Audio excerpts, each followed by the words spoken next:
Stephanie Brantz in the room today with me. She is a renowned media and communications professional with over 20 years experience in hosting, producing and commentating on national and major events and international sports events. She's known for her exceptional interpersonal skills and her deep understanding of the sports industry. She has worked with a diverse range of stakeholders, including international sporting bodies, government entities, and community sports organisations. Her expertise in media and event strategy and stakeholder engagement has made her a trusted collaborator in sports strategy development, major event attraction, and delivery planning. A sought-after moderator and an influential voice in the sporting world, Stephanie continues to drive meaningful conversations and investments that shape the future of sports. And we'll be doing so as a moderator for our sports and entertainment panel at CapTech 2024. Welcome to the Deal Flow, Stephanie. Oh, thank you so much, Sarah. I'm a bit bewildered now after that intro. I hope I live up to your expectations. You already have. I got to look at some of your videos that you've done some interviewing and you're commentating, and it's just amazing to have you a part of the CapTech journey. So thank you for joining us. My pleasure. I think it's such an interesting space because this is where it's all at, isn't it? It's the athletes, and the content is only one part of it now. It's everything around it that makes it really interesting, particularly for investment. So this symposium would be really exciting. Yeah, definitely. So I guess from being a part of different boards, such as the Football New South Wales and Venues New South Wales, you would get exposed to investment from government sort of side of things, but a lot of private equity and family offices are coming in to invest in sports. And I'd love to know from your point of view, what are the growth potentials? Where are you seeing people wanting to put their investments? The biggest growth, I guess, in about the last 18 months or so. I think it's been longer, but it's seriously come to the fore if we speak about sport in Australian terms, has been in the women's sport and the diversity sport market, particularly around the FIFA Women's World Cup, which was, of course, held across Australia and New Zealand in 2023, and the explosion of awareness for women's sport in general. And I think that really goes back to even the women's cricket in front of, 80,000-90,000 at the MCG when they were on stage with Katy Perry after winning, and the momentum that created behind female sports and women in sport was just exceptional. And unfortunately, of course, COVID hit straight after the cricket final, so they didn't have the chance to perhaps build on that like perhaps they might have. But I think that momentum was reinvigorated, if you like, during the Women's World Cup, and certainly what we saw with the Matildas in Australia, even though they finished fourth. Well, it was great they finished fourth, but you know what I mean. It's they didn't win it, but the social aspect and that awareness. I think that was. They won it for women's sport worldwide, really, didn't they? Correct. So I think in women's sport there's been a lot going on, but there's capacity for growth around innovation, and particularly in sports tech. Because that's an ever-growing market, not just the athlete experience, but the matchday experience, and those sorts of spaces. I think there's real opportunity there. Yeah, definitely. Are you seeing some things come out of sports tech and some new innovations? Well, there's the tech around high performance, which I think is always fascinating. That's always improving, and there's all sorts of innovations for our athletes, but also around event day management, things like facial recognition, things like AI engagement for people in and around sporting events. And then when they leave the ground, the ability to keep connecting and engaging with your fans or potential fans, I think, is even more powerful. And that's all part of the tech experience.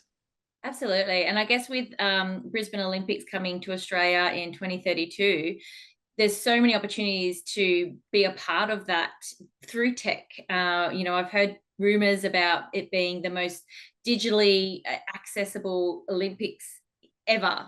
What do you say to that? Does it mean that we can all virtually compete? That would be well, I've heard stories about eyewear and the runners wearing it so you can feel like you're on the field.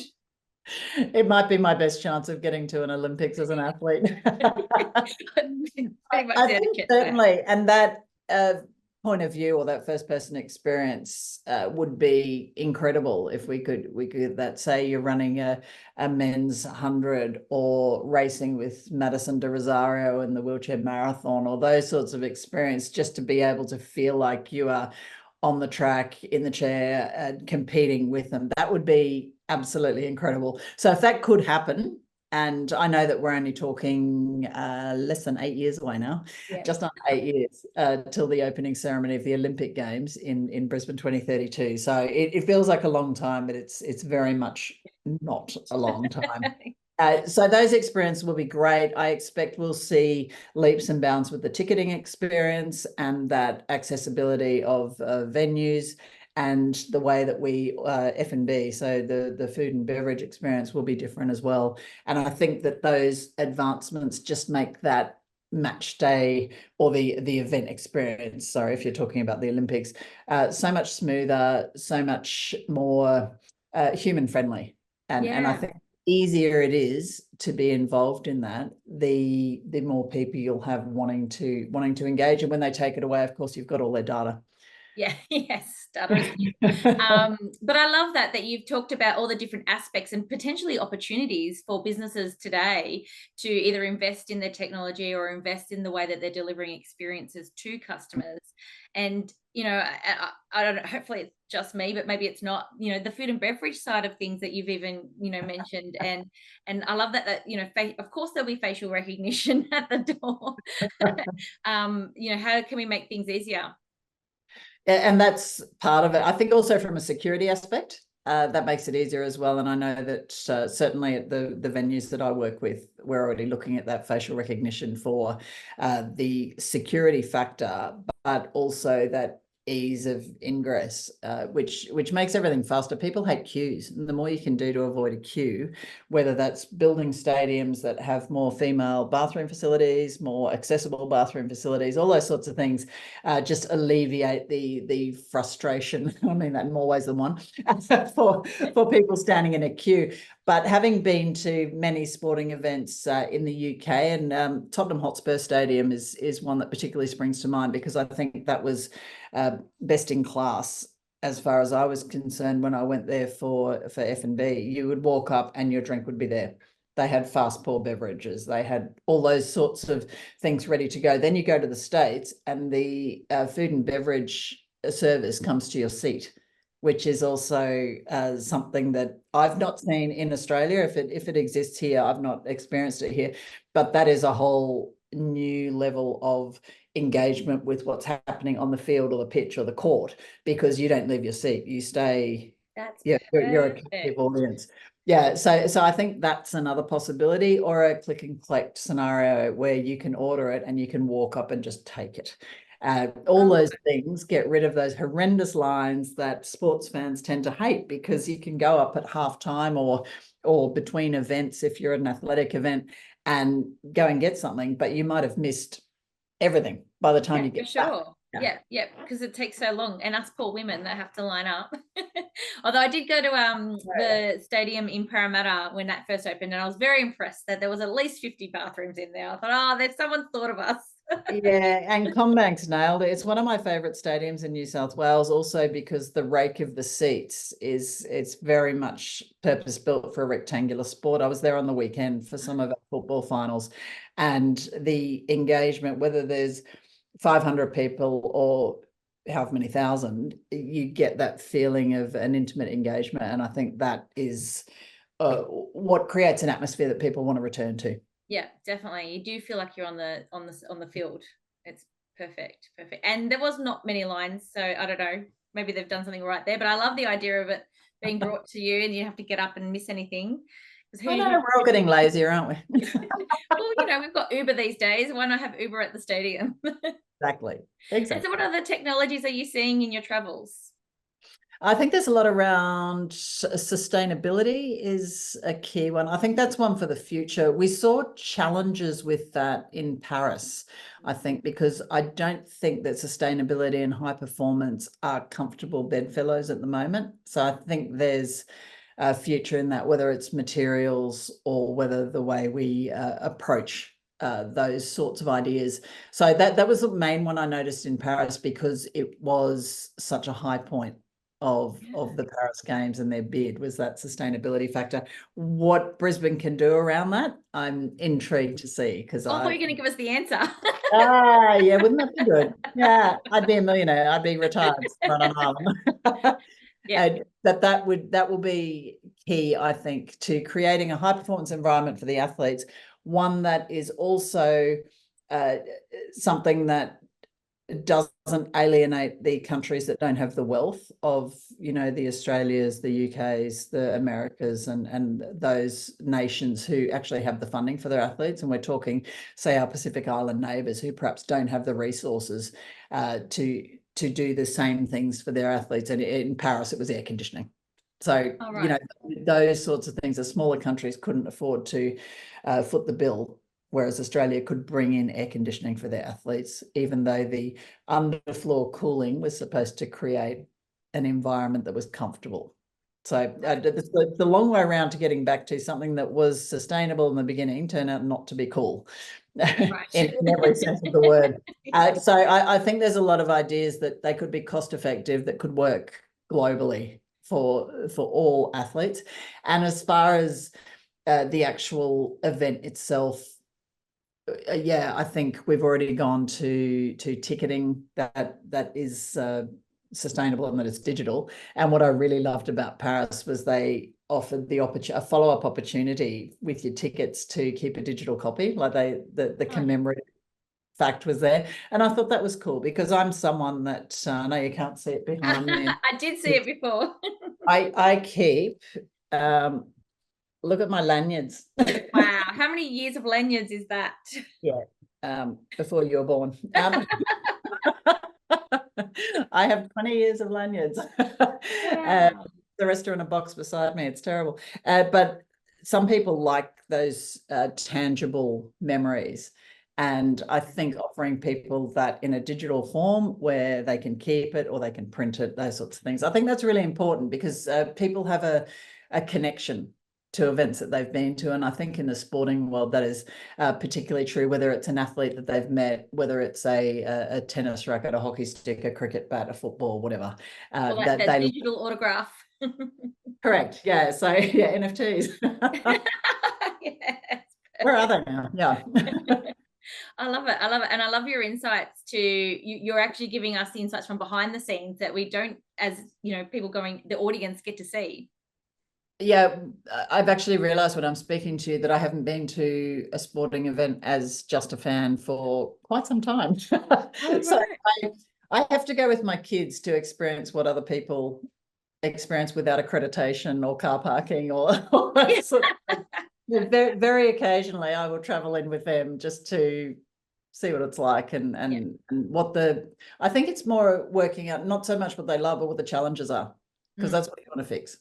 That's exactly right. That's exactly right. It's about listening to your customer, I guess, at the end of the day, and how do you solve the problems? And I think Australians, we have it. We could totally solve all these issues. I think we just need to realize what those issues are, and let's use Paris as an example of what were the problems that we can easily overcome, because we're so ingenious. Yes. Yes, if we can do outdoor cafes the way the Parisians do it, then Brisbane's sorted. Nice. Yes, let's take the good pieces as well. That's good. Yeah. And so how do you want to be involved in the future in sport? That's a really good one, because I've sort of run the full gamut. I started, my career when I finished, I did international business at uni, and then I went into complementary medicine, and I was a naturopath for 10 years, which is very random and of course. Then, thanks to living next to a director from SBS who saw that I played a lot of sport with my, at the time, very small children, he said they were looking for a sports presenter and would I like to audition for that role. And so I did a screen test. I was horrendous. I didn't get the job. And they offered to train me. So I did training with SBS for 2 years. And the next time the role came around, I ended up getting it. And it was very fortunate, because I ended up there right when the Socceroos qualified for their first FIFA Men's World Cup in 32 years. So I was there for the 2006 World Cup in Germany. And that started my media journey, and I went to Channel 9 from there. I was at ABC for many years doing sport and major events.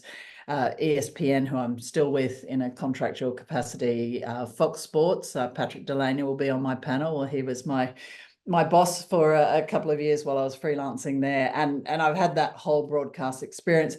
Then I moved into World Feed, so I worked for FIFA TV for their World Feed and FIFA Films, which means you're embedded with teams, which was a whole different experience. You're not fighting for rights, you're actually with the team, and you get that access, which is amazing. And Tennis Australia, I also work on their World Feed, which is super, because you've got sort of that, I say front row seat to the Australian Open, but you're actually in a studio for the 14 days. So I've had that. Air conditioned. Exactly. So I've had that experience. I have children who are elite. Well, my middle child's an elite volleyballer, so I've had the experience of watching what the pathways look like, and it's merged into board experience. I get some on the board of Volleyball New South Wales, Deputy Chair of Football New South Wales, and on the Venues New South Wales board, which gives a really interesting cross-section of experiences from grassroots sports through to the business of sport, through to sport governance, and then venues and infrastructure, which is the part I've got to admit that really fascinates me, what we're doing with venues, what that looks like in the future. And it doesn't matter how old I get, I can still work in that rather than be front of screen. Yeah. But I love that, because it's about that investment that goes into all aspects of that. And I'd love to hear from you, where do you see some gaps or possibilities for investment to come into sport? In Australia, facilities. We are so lacking in places to play, and it sounds ridiculous because we are a country with a lot of land, but we do multi-sport on a par with, say, the likes of the States. And we have so many sports clamoring for spaces to compete, spaces to train. I think prior to the Women's World Cup, we were at about 20% of our facilities were accessible and female friendly. So we've got capacity to really improve that and build on that, make our facilities better with the wet weather. And we do have, certainly on the eastern seaboard, we have this bizarre weather system where in the last 4 months, I think over 8 different weeks were rained out for the various footy codes on a weekend. And then you're talking, your young kids who they might only be under 6s or under 8s or whatever, but they're not getting out on the park every week because we don't have appropriate drainage. And what happens then is we have 1 week of play, and because the ground is wet, the field's destroyed. So it's out again next weekend. We've got those sorts of issues, which I feel like we shouldn't have. And with the right tech and those sorts of things around grounds, we can probably do a much better job. Lighting, I mentioned the change rooms, the accessibility. I think there's a lot we can do in the accessible space. And I think that everything that is being built, certainly now and towards, well, into the future, but particularly in Queensland for Brisbane 2032, needs to make sure that it doesn't need to be retrofitted for anything. It should be a facility of the future. There should be Wi-Fi, brilliant Wi-Fi. There should be up and down stairs should be no issue. There should be even the stripes on the end of the stairs, so anyone that's vision impaired doesn't have issues. All those little things, the bumps at the top of the stairs that people that don't have any vision issues don't realize is they're so important for anyone who needs them to be able to sense that they're coming to the top of a staircase, and so on and so forth. All those little things, they should be areas that we have absolutely 100% nailed before 2032. We want to make it the most accessible games in history would be good. Yeah, I've got some advocates in that. I'll introduce you to them, because there's people out there trying to get that happening. Brilliant. And I think, what is the benefits of having these stadiums that can be used, or even sporting grounds that can be used? What is the benefits to society, to economics? What have you seen? Well, there's definite benefits to health, and I think that the amount of money that is generated in savings on health costs is enormous if you get people engaged in physical activity. And there's actual symposiums on the future and what physical activity looks like and what that means for nations as far as the healthcare cost for aging populations. I think that's quite a fascinating space. It's not one that I've delved into specifically, but I've seen it in a lot of legacy programs, and they've talked about an actual dollar figure as to X number of people engaged in physical activity, and this is what it means to the budget. Love that. It's so true. But Preventative versus, yeah. Yeah, 100%. But if we can nail the multi-sport aspect and we can do it really well, I think that will create better accessibility. But from a grassroots level, it is tricky. We have a cricket season, we have a footy season for all the codes, and they tend to share fields. And the crossover point is a really difficult one. So I think maybe building, is it more stadiums, or do we just make sure that we create better ones with all the right facilities so that everything can coexist? Yeah, I love that. We could answer that. That'd be great. Well, I'm sure there's someone watching today that can or will have the answers. So I'd love them to pipe up, come to CapTech and share your story, and we'll get you in the right front of the right people. 100%. And I also think with things like the lighting, from a cost perspective, it would be really interesting to see what we could do around the solar space, because most new, I know that one of my local grounds, I walk past it, and if it's completely dark, it's actually not a safe space to jog past or walk past, particularly in the winter months, if there's no training going on. And I was walking the dog past there not that long ago, and my daughter, who was with me, commented saying, "Why aren't they solar powered?" Yeah. So they would stay on till 10 o'clock at night. And I thought, yeah, I should probably know the answer to that. She will be the one that solves the problem. Simple things like that, because if you create that safer space with adequate lighting, then you can have kids, students, fitness groups, whatever, out there for long periods. Yeah. Yeah, makes sense. And could reduce crime, which is huge. That'd be good. Yeah. So tell me, why do you want someone to come, or what do you suggest to someone to come to CapTech? Oh, because there's so many opportunities. I love this space. It's super interesting because from someone that works in venues from a board perspective, the possibilities with tech are huge, as I said, in the infrastructure and on the field. Then when I work with sporting teams and you look at grassroots sports development pathways into high performance, there's so many places for tech to be engaged, whether it's in rehabilitation, whether it's in achieving peak performance and those sorts of things. And then there's all sorts of investment opportunities from branding, whether it's an athlete to a particular app or a piece of infrastructure or programs and those sorts of pathways. I think the opportunities are absolutely huge. So seriously, I want to sit in one of those rooms that you've been talking about for. We'll definitely get you there. But seeing you at CapTech is going to be really amazing, and wrangling that panel that you're going to be wrangling. I wish you all the best.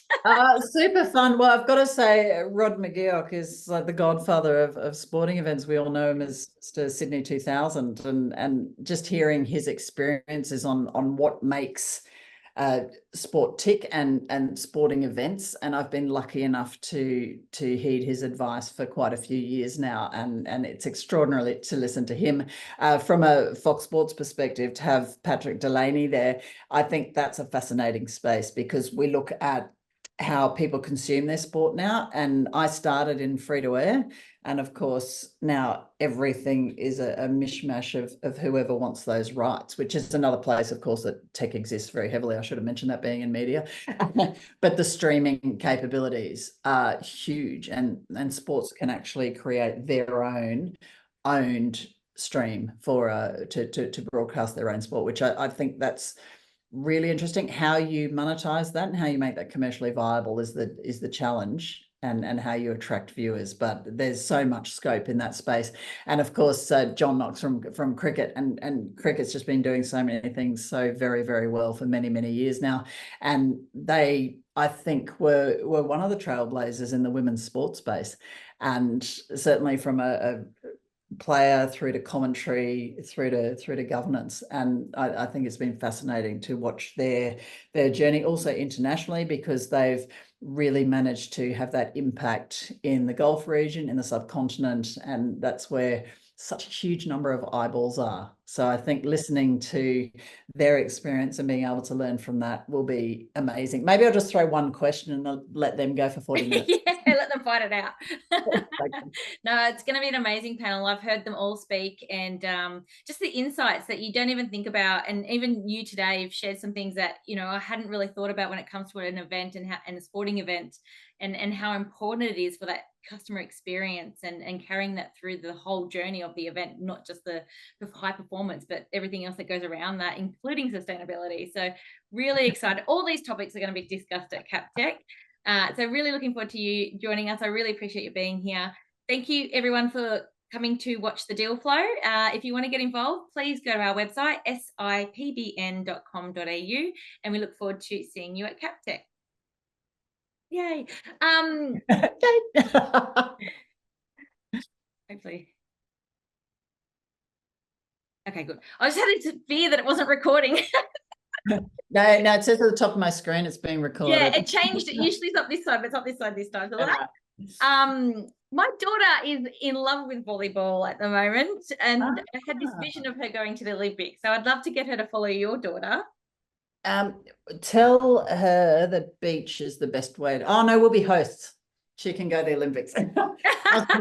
Our female volleyball team hasn't qualified for quite some time, so beach is the way to go. But there's my middle son is the beach volleyball. He is